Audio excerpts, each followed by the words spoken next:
দুইটা ম্যাডাম। একটা না, চারটা চারটা। চারটা। থাইরয়েড গ্ল্যান্ডের পিছনে থাকে, হ্যাঁ, আপার পোল লোয়ার পোল। থাইরয়েড গ্ল্যান্ডের দুইটা উপরে দুইটা নিচে। থাইরয়েড গ্ল্যান্ডটা তো বাটারফ্লাইয়ের মতন থাকে। যদি তোমরা একটা প্রজাপতির ডানা কল্পনা করো, তাহলে ডানার উপরের দিকে থাকে দুইটা, নিচের দিকে থাকে দুইটা, প্যারাথাইরয়েড গ্ল্যান্ড। আচ্ছা,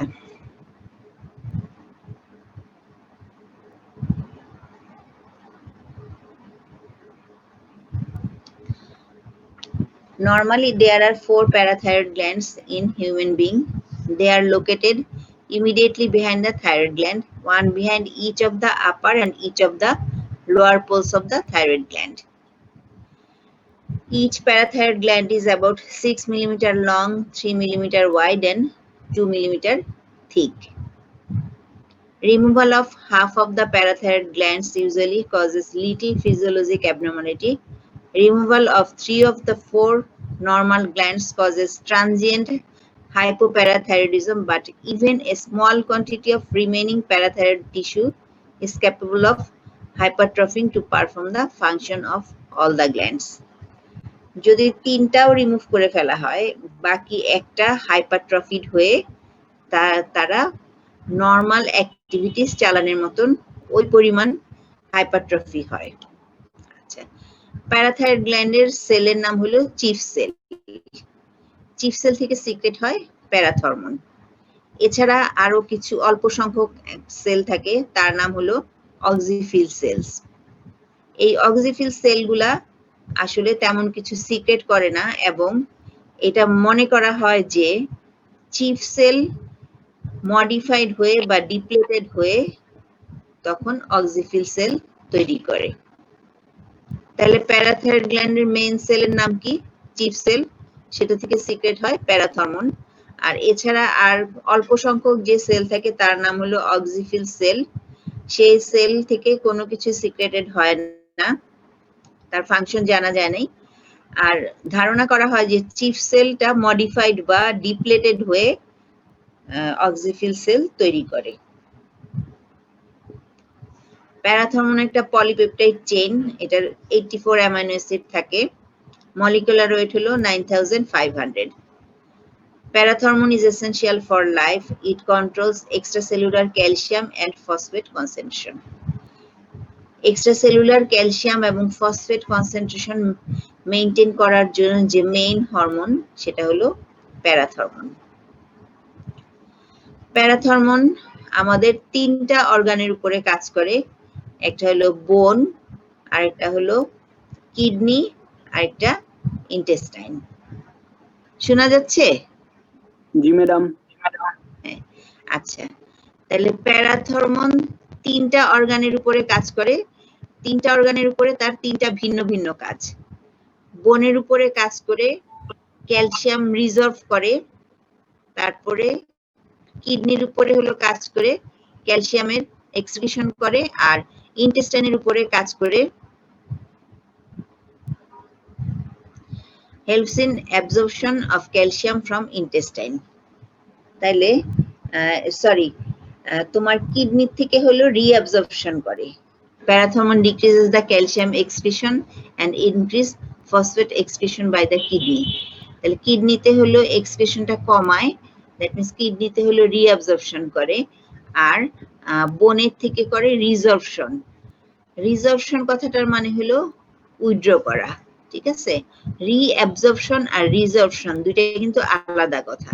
তাহলে parathormone acts directly on bone to increase bone resorption and mobilize calcium from bone. বোন থেকে তোমার ক্যালসিয়ামটাকে উইথড্র করে নিচ্ছে, আর ইন্টেস্টাইনে অ্যাবজর্পশন করতেছে। মানে আমরা ক্যালসিয়াম খাওয়ার পরে প্যারাথরমোনের কাজ হলো ইন্টেস্টাইন থেকে indirectly, parathormone indirectly helps in absorption of calcium from intestine by inducing synthesis of 125 dihydroxycholecalciferol in kidney. তাহলে ইন্টেস্টাইনে গিয়ে করলো অ্যাবজর্পশন, কিডনিতে করলো রিঅ্যাবজর্পশন, আর বোনে করলো রিজর্পশন। Action of parathormone on the bone and kidney mediated by cyclic AMP second messenger mechanism. Within a few minutes after parathormone administration, concentration of cyclic AMP increases in the osteocytes, osteoclasts, and other target cell. Parathormone causes both osteoblastic and osteoclastic activities. However, sustained increase in parathormone bone resorption exceeds bone formation. Sustained অ্যাকশনের কারণে বোন ফরমেশনের চেয়ে বোন রিজর্পশনটা বেশি হয়।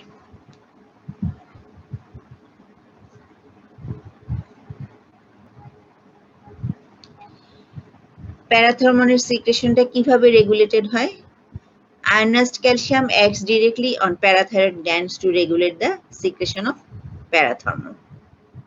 When the plasma calcium level is high, parathormone secretion is inhibited and calcium is deposited in the bone. When calcium level is low, parathormone secretion is increased and calcium is mobilized from bone to blood. Increased plasma phosphate stimulates parathormone secretion. তাহলে ionized calcium acts directly on the parathyroid gland to regulate the secretion of parathormone. যখন plasma calcium লেভেলটা বেশি হয় তখন parathormone secretion inhibited হয়ে যায় and calcium is deposited in the bone. আর যখন calcium লেভেলটা কম হয় তখন প্যারাথরমোন সিক্রেশন বাড়ে এবং calcium is mobilised from bone to blood. Blood লেভেলটা মেইনটেইন করার জন্য বোন থেকে ব্লাডে চলে আসে। Increase plasma phosphate stimulates parathormone secretion. প্লাজমায় যদি ফসফেটের হ্যাঁ কিছু বলতে চাও কেউ? শুনতে পাচ্ছ তো না? জি ম্যাডাম।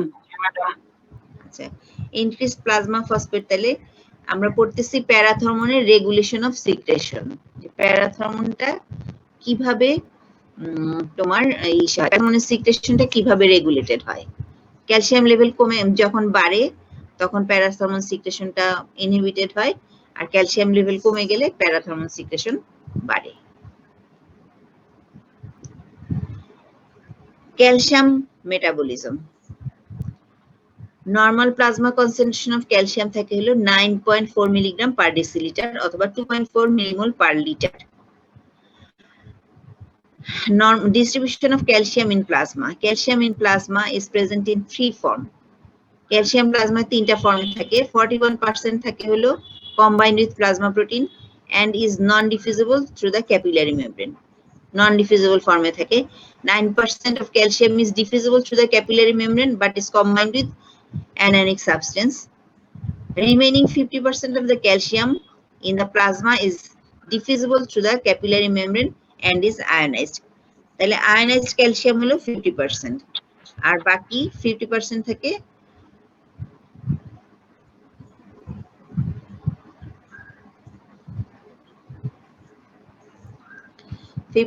ক্যালসিয়াম হলো আয়নাইজড, প্রোটিন বাউন্ড অবস্থায় থাকে 41% আর হলো অ্যানায়নের সাথে জয়েন করা অবস্থায় থাকে হলো 9%।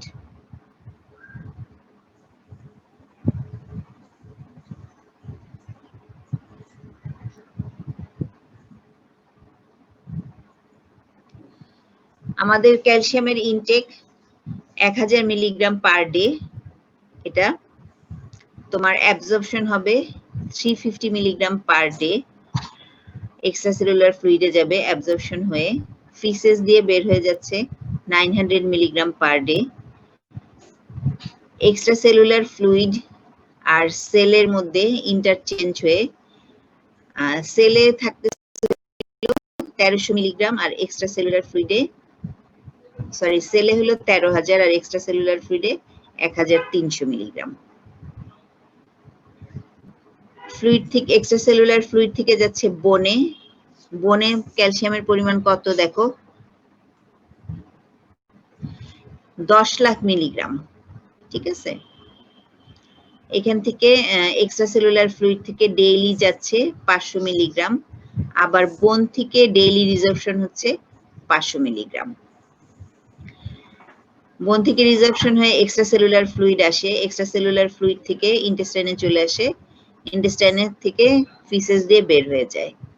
আবার এক্সট্রাসেলুলার ফ্লুইড থেকে কিডনিতে আসে, রিঅ্যাবজর্পশন হয় 9880 মিলিগ্রাম পার ডে, ফিল্ট্রেশন হয় 9980 মিলিগ্রাম পার ডে। ইউরিন দিয়ে তাহলে বের হচ্ছে হলো 100 মিলিগ্রাম পার ডে। তাহলে ক্যালসিয়াম হোমিওস্টেসিসটা এইভাবে মেনটেন হইতেছে। ক্যালসিয়াম ফিসেস দিয়ে বের হচ্ছে 900 মিলিগ্রাম পার ডে, ইউরিন দিয়ে যাচ্ছে 100 মিলিগ্রাম পার ডে। ক্যালসিয়ামের daily intake 1000 milligram per day.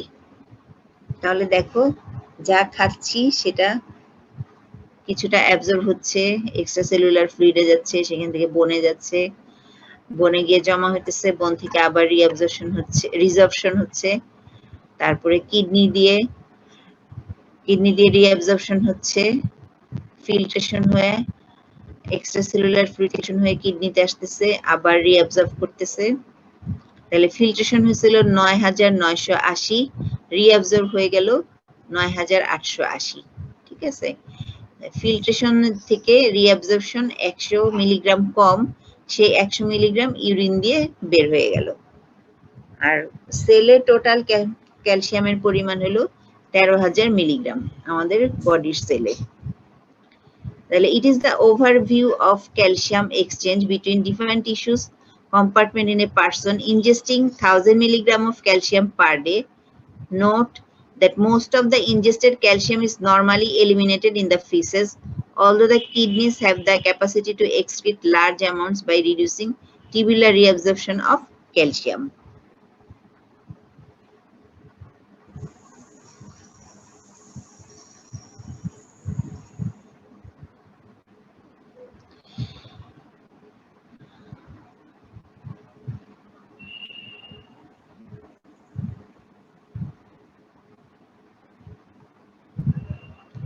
Absorption and excretion of calcium and phosphate.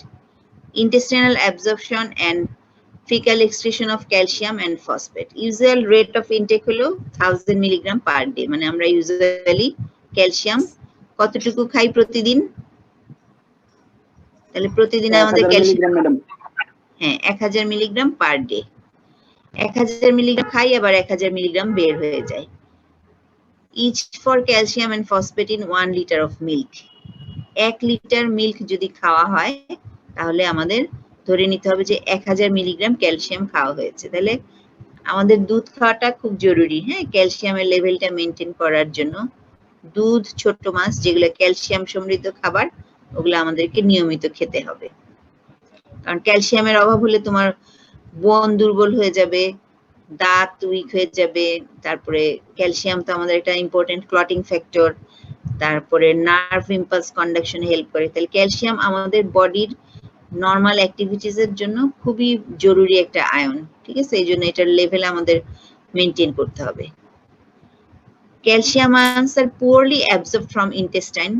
Vitamin D promotes calcium absorption by the intestine, and about 35%, that is 350 milligram per day of ingested calcium is usually absorbed. The calcium remaining in the intestine, 65%, and an additional 25% calcium entering the intestine via gastrointestinal juice and slaved mucosal cell. Thus, about 90% of daily intake of calcium is excreted in the feces. Intestinal absorption of phosphate occur very easily. Almost all the dietary phosphate is absorbed from the gut, except the portion of phosphate that is excreted in the feces in combination with non-absorbed calcium. Renal excretion কতটুকু ক্যালসিয়ামের? 10%। ফিসেস দিয়ে যাচ্ছে 90%, আর ইউরিনের সাথে যাচ্ছে 10%. Approximately 10% of ingested calcium is excreted in the urine. Renal phosphate excretion is directly proportional to the plasma phosphate concentration. Parathyroid increase phosphate excretion by the kidneys.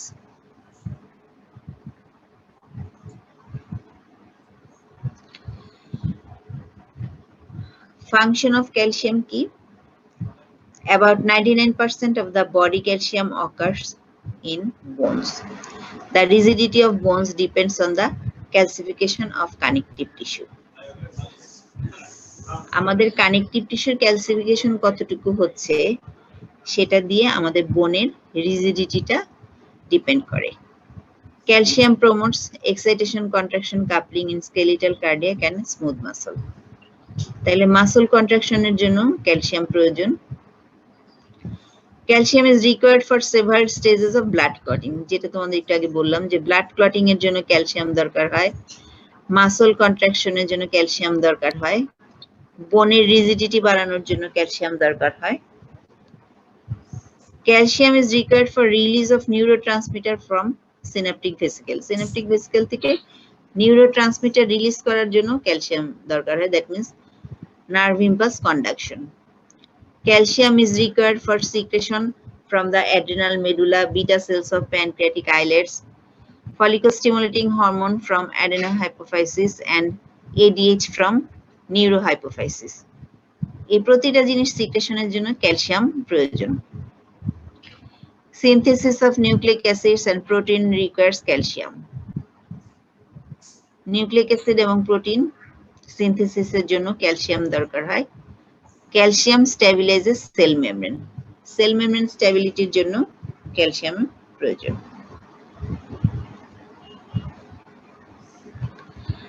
তাহলে আমরা তো calcium metabolism দেখলাম, আর দেখলাম যে প্যারাথর্মোন আমাদের বডির 3টা অর্গানের উপরে কাজ করে।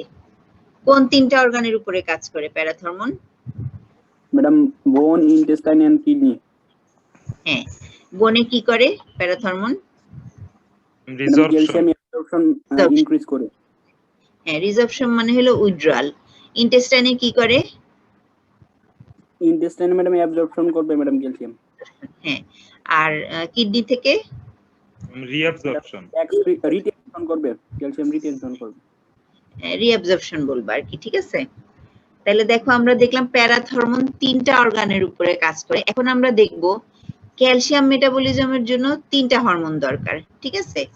দেখলাম যে প্যারাথর্মোন কাজ করলো 3টা অর্গানের উপরে। এখন আবার আমরা আরেকটা ইনফরমেশন জানবো, সেটা হলো যে ক্যালসিয়াম মেটাবলিজমটা মেইন রেগুলেটেড হচ্ছে 3টা হরমোন দিয়ে। Three hormones are primarily concerned with regulation of calcium metabolism. সেই 3টা হরমোন কি কি? 125 dihydroxycholecalciferol, প্যারাথর্মোন and calcitonin. এই 3টা হরমোনের কাজ হলো ক্যালসিয়াম মেটাবলিজম করা। দ্যাট মিন্স আমাদের ক্যালসিয়াম লেভেলটা মেইনটেইন হবে 3টা হরমোন দিয়ে। So we can say 3 hormones are primarily concerned with the regulation of calcium metabolism. তাহলে আমরা বলতে পারি যে ক্যালসিয়াম মেটাবলিজমের সাথে 3টা hormone related. 125 dihydroxycholecalciferol is a steroid hormone formed from vitamin D by successive hydroxylation in the liver and kidneys. এটা একটা steroid hormone, vitamin D থেকে তৈরি হয়। Steroid hormone form from vitamin D by successive hydroxylation, মানে বিভিন্ন রিঅ্যাকশনের মাধ্যমে vitamin D থেকে এই হরমোনটা 125 ডাইহাইড্রোক্সিকোলেক্যালসিফেরল হরমোনটা তৈরি হয়। প্যারাথর্মোন, it is secreted by the parathyroid gland. Function হলো its main action is to mobilize calcium from bone and increase urinary phosphate excretion. It also increase calcium reabsorption from renal tubule. Calcitonin এর কি কাজ? A calcium lowering hormone that is secreted by the parafollicular cells of thyroid, inhibits bone resorption and increase urinary excretion of calcium. Calcitonin টা কোথা থেকে secreted হয় বলো? Thyroid gland. No, posterior pituitary. হ্যাঁ বলো। থাইরয়েড গ্ল্যান্ডে থেকে আমরা কালকে পড়েছি যে ফলিকুলার সেল থেকে thyroid hormone secret. Parafollicular cells. হ্যাঁ, C cells গতকালকে of আমরা thyroid. শিখলাম যে ফলিকুলার সেল থেকে T3 T4 সিক্রেটেড হয়, আর দেখেছিলাম যে প্যারাফলিকুলার সেল নামে একটা সেল আছে, সেই সেল থেকে আসতেছে হলো ক্যালসিটোনিন। তাহলে ক্যালসিটোনিন হলো ক্যালসিয়াম লোয়ারিং হরমোন। এই হরমোনটা ক্যালসিয়ামকে কমায়। That is secreted by the parafollicular cells of thyroid gland. Function হলো inhibits bone resorption and increases urinary excretion of calcium. Parathormone secreted by the parathyroid glands. Its main action is to mobilize calcium from the bone and increase uric phosphate excretion. Tetany কাকে বলে বলো তো? Madam neuromuscular excitability. হ্যাঁ, যদি তোমার ক্যালসিয়ামের concentration ফল করে, আমরা জি, ma'am। 6 নিচে নেমে আসে, তখন হচ্ছে কন্ট্রাকশন, আনকন্ট্রোলেবল কন্ট্রাকশন হয় ম্যাম। হ্যাঁ, তোমাদের এটা মনে রাখতে হবে যে নরমাল লেভেল অফ ক্যালসিয়াম হলো 9.4 মিলিগ্রাম পার ডিএল। যখন এটা 6 এর নিচে চলে আসে তখন একটা আনকন্ট্রোল কন্ট্রাকশন হয়, ঠিক আছে? জি ম্যাম। আর 4 এ চলে আসলে তো ডেথ হয়ে যায়। হ্যাঁ, 4 এ চলে গেলে ডেথ। এই তিনটা লেভেল তোমরা মুখস্থ করে ফেলবা, 9.4, 6 আর 4। পরীক্ষায় ধরা হয় যে কত নিচে গেলে একটা পেশেন্টের ডেথ হবে, সেটা হলো 4 মিলিগ্রাম পার ডেসিলিটার। তখন কি ম্যাম হচ্ছে ল্যারেঞ্জিয়াল কন্ট্রাকশনটা হয় যদি কোন হ্যাঁ। 4 এ নেমে আসে? হ্যাঁ, ল্যারিঞ্জিয়াল কন্ট্রাকশন মানে রেসপিরেটরি মাসলটা কন্ট্রাক্টেড হয়ে যায়, এত কন্ট্রাক্টেড হয়ে যায় যে রেসপিরেশনটা ইম্পসিবল হয়ে যায়। সেই কারণে টিটানিতে ডেথের প্রধান কারণ হলো ল্যারিঞ্জিয়াল মাসলের স্পাজম। এত সিভিয়ার স্পাজম হয় যে তখন পেশেন্টটা নিঃশ্বাস নিতে পারে না, এটাই থাকে কারণ, ঠিক আছে? তাহলে tetany ordinarily occurs when blood concentration of calcium falls from 9.4 milligram to about 6 milligram per dl and usually lethal at about 4 milligram per dl. When extracellular fluid concentration of calcium ion falls below normal, nervous system becomes more excitable. Because this causes increased neuronal membrane permeability to sodium ion, allowing easily initiation of action potential. Impulses that passes to the peripheral skeletal muscle elicit tetanic muscle contraction. Hypocalcemic tetany in the hand usually occurs before tetany develops in most other parts of the body. This is called carpopedal spasm. এই যে পাশের পরের ছবি একটা দেখাই, এটা হলো যখন ক্যালসিয়াম লেভেল ফল করে অন্যান্য আমাদের বডির অন্যান্য জায়গায় সাইন সিম্পটম হওয়ার আগে হাতে এই সাইন সিম্পটমগুলো দেখা যাবে, এটাকে বলে carpopedal spasm. Flexion of the wrist joint, extension of the interphalangeal joint and opposition of the thumb, ঠিক আছে? তাহলে রিস্ট জয়েন্টটা ফ্লেক্সড হয়ে আছে, তারপরে হলো ইন্টারফ্যালেঞ্জিয়াল জয়েন্টগুলো এক্সটেন্ডেড, মেটাকার্পোফ্যালেঞ্জিয়াল জয়েন্টও ফ্লেক্সড, থাম্ব অপোজিশন হয়ে আছে। যখন ক্যালসিয়াম লেভেল ফল করতে শুরু করবে, আমরা ওয়ার্ডে রোগীদের যদি দেখি যে হাত এরকম মানে একটা স্পাজম অবস্থায় আছে, তখন বুঝবো যে তার ক্যালসিয়াম লেভেল ফল করতে শুরু করেছে। The signs of tetany in human includes chopstick sign আর হলো Trossard signs. A quick contraction of the ipsilateral facial muscle elicited by tapping over the facial nerve at the angle of the jaw.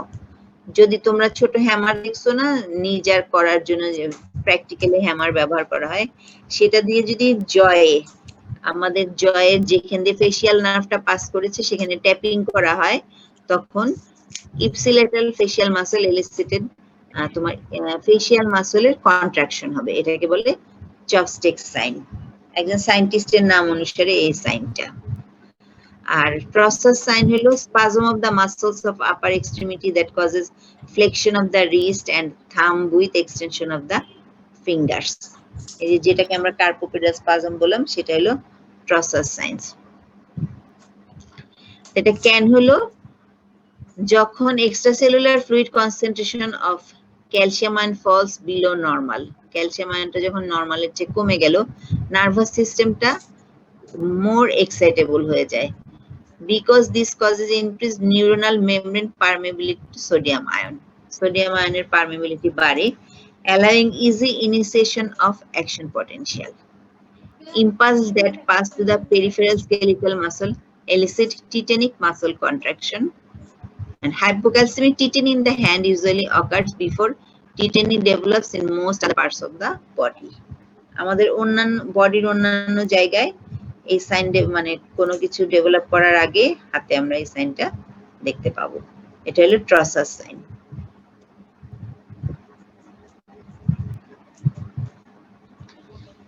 Vitamin D থেকে কিভাবে তৈরি হচ্ছে দেখো, 7 হাইড্রোকোলেস্টেরল, এটা স্কিনে থাকে। এই জন্য সবাইকে আমরা রোদে যেতে বলি, ঠিক আছে? রোদে যাওয়াটা খুব জরুরি। আমরা জানি যে আমাদের ভিটামিন ডি খুবই জরুরি শরীরের জন্য, আর 90% ভিটামিন ডি আমরা পাবো সানলাইট এক্সপোজার থেকে। যতই আমরা ভিটামিন ডি ট্যাবলেট খাই আমাদের অভাব খুব একটা দূর হবে না, মাত্র 10% অভাব দূর হবে, কিন্তু সানলাইটের এক্সপোজারের মাধ্যমে আমরা 90% ভিটামিন ডির অভাব দূর করতে পারি। এই জন্য সবারই উচিত সারাদিনে অন্তত আধা ঘন্টা হলেও সানলাইট এক্সপোজারে যাওয়া, ঠিক আছে? তাহলে কতক্ষণ আমাদের সানলাইটের এক্সপোজারে থাকতে হবে per day? Minimum half hours. হ্যাঁ, তোমরা সবাই চেষ্টা করবে, যেহেতু বাসায় বসে আছো, বাইরে বের হওয়া হয় না, বারান্দায় বা ছাদে যেই সময় রোদটা সহনীয় ওই সময় একটু রোদে যাওয়ার চেষ্টা করবা। আর ভিটামিন ডি বাড়লে তোমাদের ইমিউনিটি বাড়বে, অসুখ বিসুখ এখন যে করোনা পজিটিভ হচ্ছে এগুলাও আশা করি কম হবে। আর ইমিউনিটি বাড়লে অনেক অসুখ বিসুখের হাত থেকে বেঁচে থাকা যায়। এজন্য তোমরা সবাই চেষ্টা করবা সানলাইট এক্সপোজারের মাধ্যমে ইমিউনিটি বাড়ানোর। তো স্কিনে থাকে হলো 7 ডিহাইড্রোকোলেস্টেরল। ইরিডিয়েশন বাই আল্ট্রাভায়োলেট রে ফ্রম সান, যখন স্কিনে রোদ পড়লো তখন ভিটামিন ডি3 তৈরি হলো, 7 ডিহাইড্রোকোলেস্টেরল থেকে কোলেক্যালসিফেরল তৈরি হলো। তারপরে লিভারে এটা হলো 25 হাইড্রোক্সিকোলেক্যালসিফেরল, কিডনিতে গিয়ে হলো 125 ডাইহাইড্রোক্সিকোলেক্যালসিফেরল, ইন্টেস্টাইনাল অ্যাবজর্পশন অফ ক্যালসিয়াম করলো, তারপরে increased plasma calcium ion concentration.